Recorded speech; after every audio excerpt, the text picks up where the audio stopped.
Assalamualaikum warahmatullahi wabarakatuh. Alhamdulillahi wa kafa. Wassalatu wassalamu ala nabiyil mustafa wa ala alihi ahli sidqi wal wafa. Amma ba'du. Dewan Hakim yang arif dan bijaksana, hadirin yang berkopiah begitu gagahnya dan yang berjilbab begitu anggunnya, mari kita simak bersama-sama. Kita sekarang berada di dunia global, dan salah satu yang menjadi arus perbincangan dunia global adalah eksistensi Gen Z, di mana mereka sudah terbiasa dengan kecanggihan teknologi bahkan sejak masa kanak-kanak. Kondisi seperti itu diperkirakan akan mengantarkan generasi Z menjadi generasi yang mandiri dan mampu berkreasi. Akan tetapi sangat disayangkan karena Gen Z terlalu dinina-bobokkan oleh fasilitas yang tersedia, maka hilanglah kreativitas mereka. Lantas hadirin, strategi apa yang harus diterapkan untuk mendongkrak kreativitas Gen Z sehingga menjadi generasi yang mandiri dan mampu berkreasi? Maka pendampingan terhadap Gen Z sangat diperlukan oleh mereka yang sudah banyak malang melintang di dunia kerja, sehingga semangat untuk bekerja tertularkan kepada generasi Z. Entrepreneurship menjadi solusi yang tepat untuk mengantarkan generasi Z menjadi generasi yang kreatif dan produktif. Karena pentingnya entrepreneurship bagi kalangan Gen Z, maka dari itu hadirin, izinkanlah kami bertiga memaparkan syarahan Al-Quran yang berjudul Penguatan Entrepreneurship bagi kalangan generasi Z, dengan berlandaskan pada firman Allah dalam Al-Quran surah At-Taubah ayat 105, dan akan dilantunkan oleh rekan qori kami sebagai berikut. A'udzu billahi minasyaitonir rajim.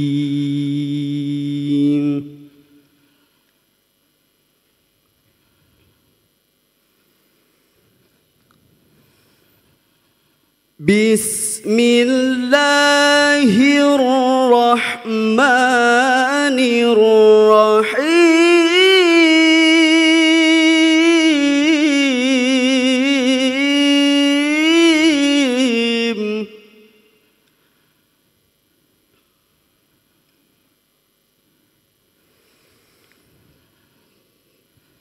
وَقُلِ اعْمَلُوا فَسَيَرَى اللَّهُ عَمَلَكُمْ وَرَسُولُهُ وَالْمُؤْمِنُونَ.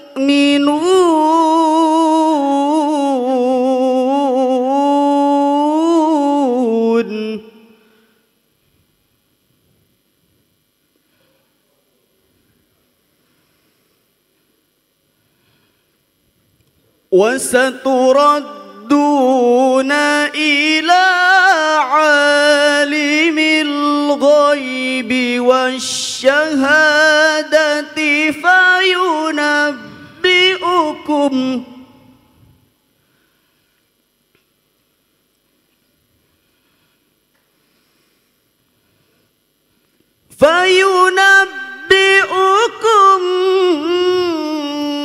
بِمَا كُنتُمْ تعملون.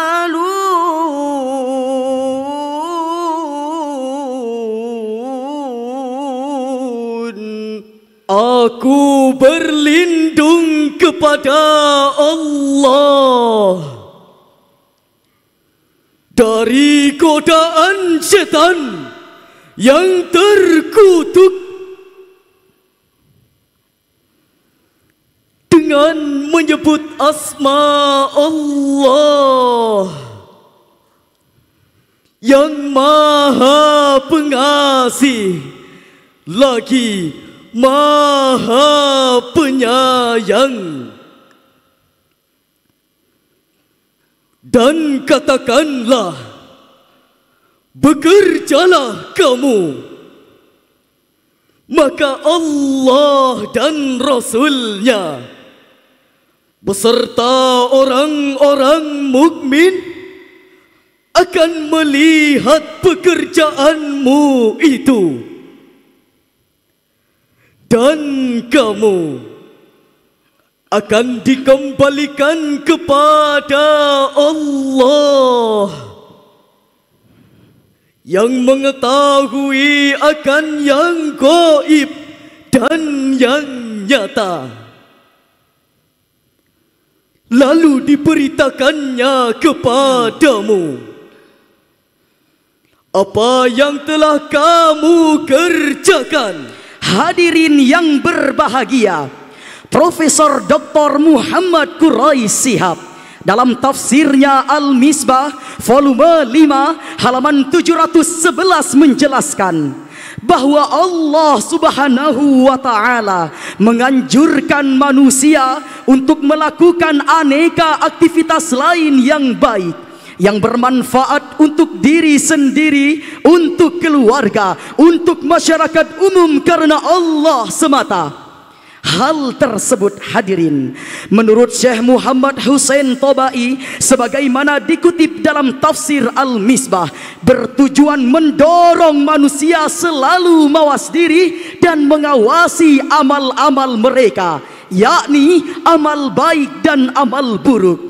Kemudian Profesor Dr. Wahbah Az-Zuhaili dalam tafsir Al-Munir menjelaskan pula, sesungguhnya segala perbuatan kalian tidak akan luput dari pandangan Allah.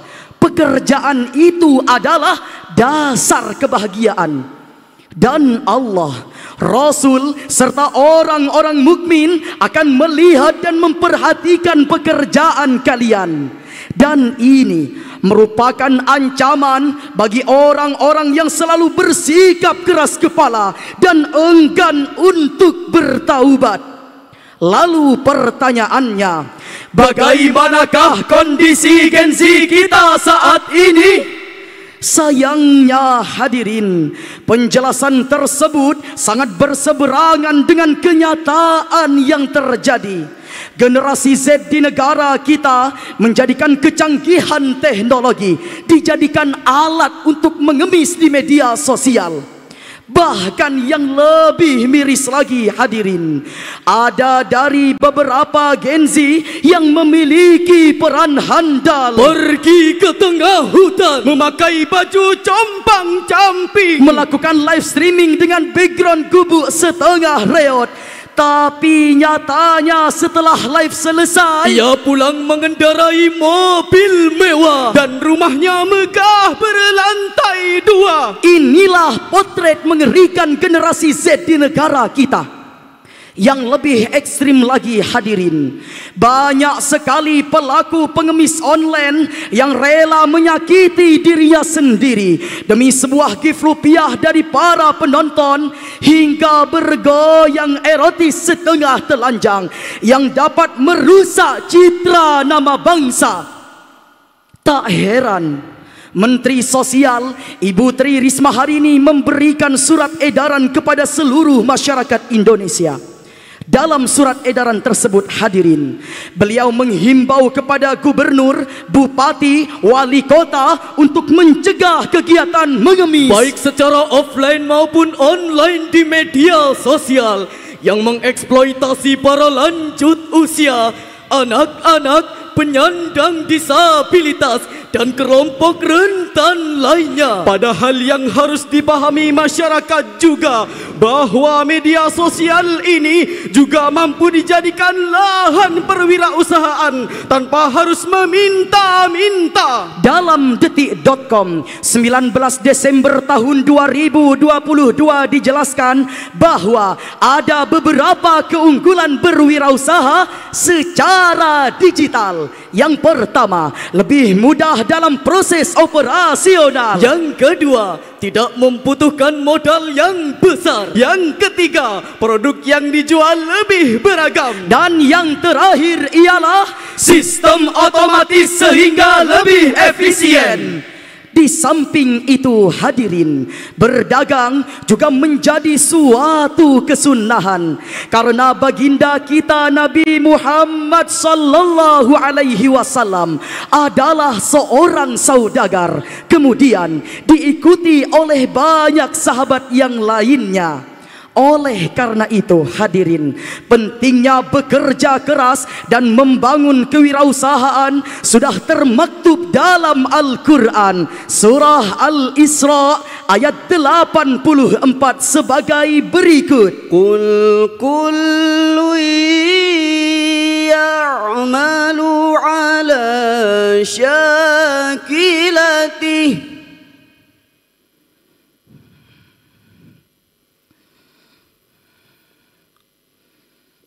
فَرَبُّكُمْ أَعْلَمُ بِمَنْ هُوَ أَهْدَى سَبِيلًا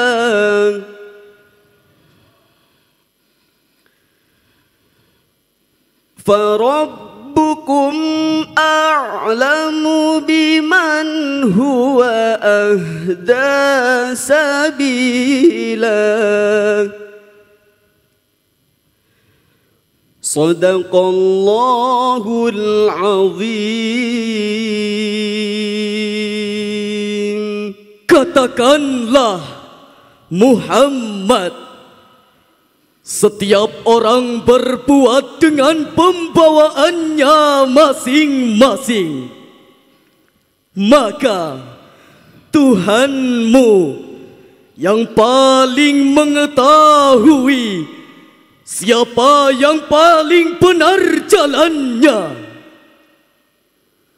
Maha benar Allah dengan segala firman-Nya, dan Dialah yang Maha Agung. Hadirin yang kami muliakan, monggo kita teruskan. An Abdullah bin Umar, afdalul kasbi amalur rajuli biyadihi wa kullu bai'in mabrurin. Spirit dalam ayat tersebut hadirin seirama dengan hadis Nabi yang diriwayatkan dari Abdullah bin Umar bahwa paling utama usaha ialah usaha yang dikreasikan oleh tangan sendiri dan dari perniagaan yang baik.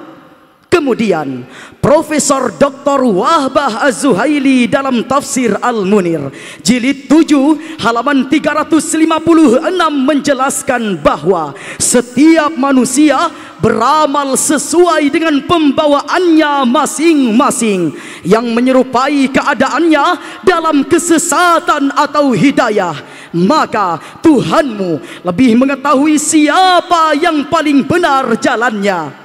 Oleh karena itu hadirin, setiap manusia tidak terkecuali generasi Z juga harus dibekali oleh keterampilan yang mampu mengantar dirinya bisa mandiri dan tidak bergantung kepada orang lain. Skill dan keterampilan yang dimiliki oleh seseorang menjadi modal bagi dirinya untuk menjadi bagian dari usaha yang membutuhkan keterampilan tangan darinya. Dengan keterampilan tangan itulah hadirin, kita bisa menunjukkan kepada bangsa ini bahwa inilah kita. Itulah sumbangsih yang dapat kita berikan kepada bangsa ini. Karena warga negara yang baik adalah warga yang mampu mempersembahkan apa yang ada pada dirinya untuk bangsanya, dan bukan apa yang bisa diberikan oleh bangsanya untuk dirinya. Maka hadirin, ada dua langkah yang harus kita lakukan untuk memberikan penguatan entrepreneurship bagi kalangan generasi Z. Pertama, pendampingan melibatkan peran pemerintah dan tokoh masyarakat, terutama terhadap generasi Z kita saat ini, tentang keutamaan entrepreneurship dan menumbuhkan rasa kemandirian. Kedua, kepada seluruh elemen bangsa dan tokoh agama, mari bersama-sama perangi pengemis online. Selain itu, tidak membiasakan masyarakat berpangku tangan mengharap belas kasih orang lain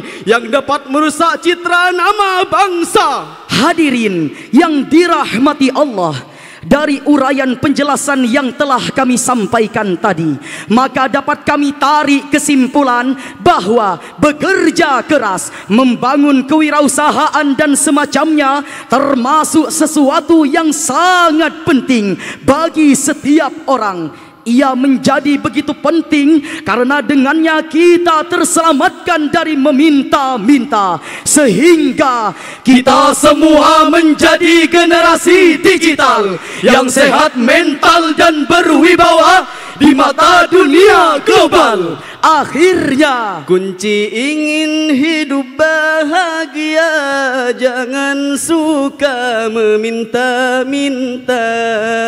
Berusaha dan terus bekerja, insya Allah dapat berkahnya. Berusaha dan terus bekerja, insya Allah dapat ridhonya.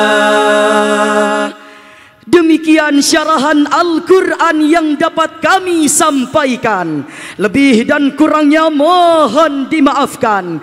Dan terima kasih atas segala perhatian. Ilal liqa' ma'assalamah. Wassalamu alaikum warahmatullahi wabarakatuh.